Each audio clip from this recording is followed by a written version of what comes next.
ಮಾಜಿ ಪ್ರಧಾನಿ ಎಚ್.ಡಿ. ದೇವೇಗೌಡರ ಪತ್ನಿ ಚೆನ್ನಮ್ಮ ವಿಧಿವಶರಾಗಿದ್ದು, ಇವತ್ತು ಹೊಳೆನರಸೀಪುರಕ್ಕೆ ಪಾರ್ಥಿವ ಶರೀರವನ್ನು ರವಾನೆ ಮಾಡಲಾಗುತ್ತೆ. ಬೆಂಗಳೂರಿನಿಂದ ಹೊಳೆನರಸೀಪುರಕ್ಕೆ ರಸ್ತೆ ಮುಖಾಂತರವಾಗಿ ಅಂತಿಮ ಯಾತ್ರೆಯನ್ನು ನೆರವೇರಿಸಲಾಗುತ್ತೆ ಅನ್ನೋದ್ರ ಬಗ್ಗೆ ಮಾಹಿತಿ ಇದೆ. ಬೆಳಗ್ಗೆ 11:30 ಬಳಿಕ ಬೆಂಗಳೂರಿನಿಂದ ತೆರಳಲಿವೆ ಪಾರ್ಥಿವ ಶರೀರ. Nelamangala, Kunigal, Bellur cross, Channarayapatna, Hassan dairy circle, ಆಮೇಲೆ NF ಸರ್ಕಲ್, ಮೊಸಳೆ ಹೊಸಹಳ್ಳಿ ಮಾರ್ಗವಾಗಿ ರವಾನೆ ಮಾಡಲಾಗತ್ತೆ. ಇವತ್ತು ರಾತ್ರಿ ಹೊಳೆನರಸೀಪುರದ ರೇವಣ್ಣ ಅವರ ನಿವಾಸದಲ್ಲಿ ಅಂತಿಮ ದರ್ಶನದ ವ್ಯವಸ್ಥೆ ಮಾಡಲಾಗಿದೆ.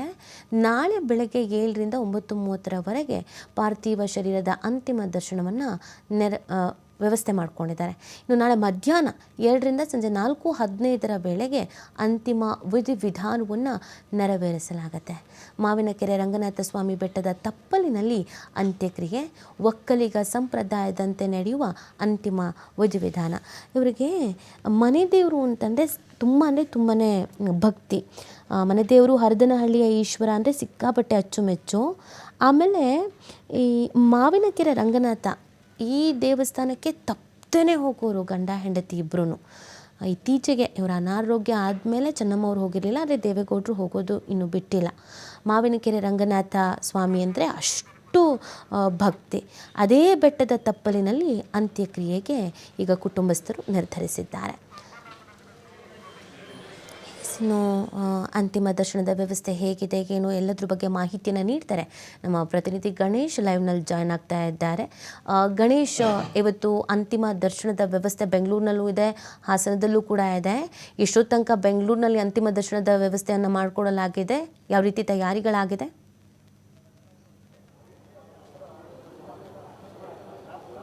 ನೀತಿ, ಮುಖ್ಯವಾಗಿ ಈ ಪದ್ಮನಾಭ ನಗರದ ಪುಟ್ಟಲಿಂಗಯ್ಯ ಆಟದ ಮೈದಾನದಲ್ಲಿ ನಾವು ವ್ಯವಸ್ಥೆಯನ್ನು ಮಾಡಿದ್ದನ್ನು ನೋಡ್ಬೋದು. ಚಿನ್ನಮ್ಮ ಅವರ ಒಂದು ಏನು ಪಾರ್ಥಿವ ಶರೀರ ಇದೆ ಅದನ್ನು ವ್ಯವಸ್ಥೆಗೆ ಬೇಕಾದಂಥ ಒಂದು ಸಾರ್ವಜನಿಕರಿಗೆ ವ್ಯವಸ್ಥೆಗೆ ದರ್ಶನಕ್ಕೆ ಅಂತಿಮ ದರ್ಶನಕ್ಕೆ ವ್ಯವಸ್ಥೆಯನ್ನು ಕೂಡ ಈಗಾಗಲೇ ಮಾಡಿಕೊಳ್ಳಲಾಗಿರುವಂಥದ್ದು. ಈ ಒಂದು ಗ್ರೌಂಡ್ನಲ್ಲಿ ಸುಮಾರು ಬೆಳಗ್ಗೆ ಇನ್ನು 1 ಗಂಟೆ ನಂತರ ಅಂದರೆ 8ರಿಂದ 8:30 ಹೊತ್ತಿಗೆ ಇದೇ ಸಮೀಪದಲ್ಲಿ, ಇಲ್ಲೇ ಈ ಒಂದು ಗ್ರೌಂಡ್ನ ಸಮೀಪದಲ್ಲೇ HDD ಅವರ ಮನೆ ಇದೆ. ಅಲ್ಲೇ ಕೂಡ ಚೆನ್ನಮ್ಮ ಅವರು ವಾಸ ಮಾಡ್ತಿದ್ರು, ಹಲವು ವರ್ಷಗಳಿಂದ ವಾಸ ಮಾಡ್ತಿದ್ರು. ಅಲ್ಲಿಗ ಪಾರ್ಥಿವ ಶರೀರ ಅಂತ ಕೆಲವು ಗಣ್ಯರು ಬಂದಿರುವಂಥದ್ದು. ಇನ್ನು ನಾವು ವಿಜುವಲಲ್ಲಿ ನೋಡೋದಾದರೆ ಇದು ಇಲ್ಲಿಂದ ಬರುವಂಥದ್ದು ಸಾರ್ವಜನಿಕರಿಗೆ ಒಂದು ಗೇಟ್, ಆದರೆ VVIPಗಳಿಗೆ ಪ್ರತ್ಯೇಕವಾದಂತಹ ಒಂದು ಗೇಟಿನ ವ್ಯವಸ್ಥೆಯನ್ನು ಇಲ್ಲಿ ಮಾಡಲಾಗಿರುವಂಥದ್ದು. ಬೆಳಗ್ಗೆ 11:30, 12 ಗಂಟೆವರೆಗೆ ಇಲ್ಲಿ ಒಂದು ಸಾರ್ವಜನಿಕರ ದರ್ಶನಕ್ಕೆ ಅಂತಿಮ ವ್ಯವಸ್ಥೆಯನ್ನು ಇಲ್ಲಿ ಈಗಾಗಲೇ ಮಾಡಿಕೊಳ್ಳಲಾಗಿರುವಂಥದ್ದು.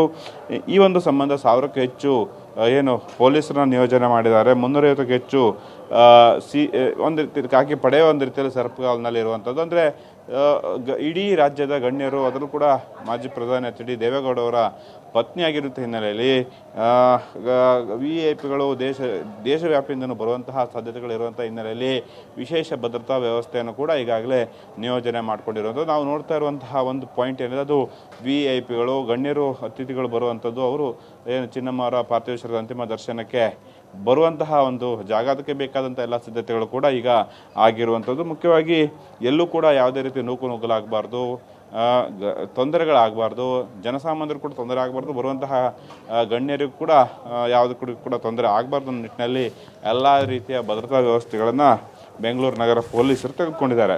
ಇನ್ನು 11:30ರಿಂದ 12 ಗಂಟೆಗೆ ಚಿನ್ನಮ್ಮ ಅವರ ಪಾರ್ಥಿವ ಶರೀರ ಬೆಂಗಳೂರಿನಿಂದ ಹೊಳೆನರಸೀಪುರಕ್ಕೆ ಹೋಗುತ್ತೆ. Nelamangala cross, Soluru cross, Maruru hand post, Kunigal cross, Belluru cross, Kadaballi cross, Hirisave, Channarayapatna, Eliyur ಅಂದರೆ Udayapura, Hassan dairy circle, Boonahalli cross, Shantigrama ಹಾಗೂ NR ಸರ್ಕಲ್ ಹಾಗೂ ಮೊಸಳೆ ಹೊಸಳ್ಳಿ ಭಾಗಕ್ಕೆ ಹೊತ್ತಳ್ಳಿ HD ರೇವಣ್ಣ ಅವರ ಮನೆ ಏನಿದೆ, ಅವರ ಚೆನ್ನಮ್ಮ ಅವರ ಹಿರಿಯ ಪುತ್ರ ಅವರ ಮನೆಗೆ ಪಾರ್ಥಿವ ಶರೀರ ಇವತ್ತು ಮಧ್ಯಾಹ್ನ ಹೋಗಲಿದೆ. ಅಲ್ಲಿ ಅದಾದ ಬಳಿಕ ನಾಳೆ ಬೆಳಗ್ಗೆ 10 ಗಂಟೆವರೆಗೂ ಕೂಡ ಒಂದು ಅಂತಿಮ ದರ್ಶನಕ್ಕೆ ಹೊಳೆನರಸೀಪುರದ ಅವರ HD ರೇವಣ್ಣ ಅವರ ಮನೆಯಲ್ಲಿ ವ್ಯವಸ್ಥೆಯನ್ನು ಮಾಡಲಾಗುತ್ತೆ. ಮಧ್ಯಾಹ್ನದ ಸಮಯಕ್ಕೆ ಸುಮಾರು ತಾವು ಹೇಳಿದಾಗೇ ಮಾವಿನಕೆರೆ ರಂಗಸ್ವಾಮಿ ಬೆಟ್ಟದ ತಪ್ಪಲಿನಲ್ಲಿ ಒಂದು ಏನು ಒಕ್ಕಲಿಗರ ಸಂಪ್ರದಾಯದಂತೆ ಈಗಾಗಲೇ ಸಿದ್ಧತೆಗಳು ಮಾಡಿಕೊಳ್ಳಾಗಿರುತ್ತೆ. ನಾಳೆ ಮಧ್ಯಾಹ್ನ ಅಥವಾ ಸಂಜೆಯ ಸಮಯಕ್ಕೆ ಏನು ಒಂದು ಅಂತ್ಯಕ್ರಿಯೆ ಅಥವಾ ಸಂಸ್ಕಾರ ಅಂತ ಏನು ಹೇಳ್ತೀವಿ, ಅದು ಆ ಪ್ರಕ್ರಿಯೆಗಳು ಪೂರ್ಣಗೊಳ್ಳುತ್ತೆ. ಹಾಗಾಗಿ 2 ದಿನಗಳ ಕಾಲ ಈಗ ಈ ಒಂದು ಪ್ರಕ್ರಿಯೆಗಳು ನಡೆಯುವಂಥದ್ದು. ಬೆಂಗಳೂರಿನಲ್ಲೂ ಕೂಡ ಈಗಾಗಲೇ ಸಾಕಷ್ಟು ವ್ಯವಸ್ಥೆಗಳು ಮಾಡ್ಕೊಂಡಿರುತ್ತೆ. ಇನ್ನು ಒಂದು ರೀತಿಯಲ್ಲಿ ಇಲ್ಲೂ ಕೂಡ ಏನಂದರೆ ದೇವೇಗೌಡರ ಮನೆಯಲ್ಲೂ ಕೂಡ ಒಂದು ಶೋಕದ ವಾತಾವರಣ ಇರುವಂಥ ಹಿನ್ನೆಲೆಯಲ್ಲಿ ಅಲ್ಲೂ ಕೂಡ ಸಾಕಷ್ಟು ಗಣ್ಯರು ಬಂದು ಸಂತಾಪವನ್ನು ವ್ಯಕ್ತಪಡಿಸುವಂಥ ಪ್ರಕ್ರಿಯೆಗಳು ಈಗ ಆಗ್ತಾ ಇದೆ. ಇನ್ನು ಕೆಲವೇ ಹೊತ್ತಿನಲ್ಲಿ ಒಂದು ಪಾರ್ಥಿವ ಶರೀರ ಈ ಒಂದು ಆಟದ ಮೈದಾನ, ಪುಟ್ಟಲಿಂಗಯ್ಯ ಆಟದ ಮೈದಾನ ಏನಿದೆ ಈ ಒಂದು ಜಾಗಕ್ಕೆ ಈಗ ಬರಲಿದೆ. ಸಾರ್ವಜನಿಕರು ಕೂಡ ಬರುವಂತಹ ಸಾಧ್ಯತೆಗಳು ಇರುವಂಥದ್ದು. Thank you ಡೀಟೇಲ್ಸ್ಗೆ. ಎಸ್ ನೋಡಿ, ಇದು ಬೆಂಗಳೂರಿನಲ್ಲಿ ಅಂತಿಮ ದರ್ಶನದ ವ್ಯವಸ್ಥೆಯನ್ನು ಮಾಡಲಾಗಿದೆ. ಸುಮಾರು ಒಂದು 11-11:30 ತನಕ ಬೆಂಗಳೂರಿನಲ್ಲಿ ಅಂತಿಮ ದರ್ಶನಕ್ಕೆ ಅವಕಾಶವನ್ನು ಕಲ್ಪಿಸ್ತಾ ಇದ್ದಾರೆ. ಅಪಾರ ಸಂಖ್ಯೆಯಲ್ಲಿ ಕಾರ್ಯಕರ್ತರು ಕೂಡ, ಆಮೇಲೆ ಬೇರೆ ಬೇರೆ ಪಕ್ಷದ ನಾಯಕರುಗಳೆಲ್ಲ ಆಗಮಿಸ್ತಾರೆ.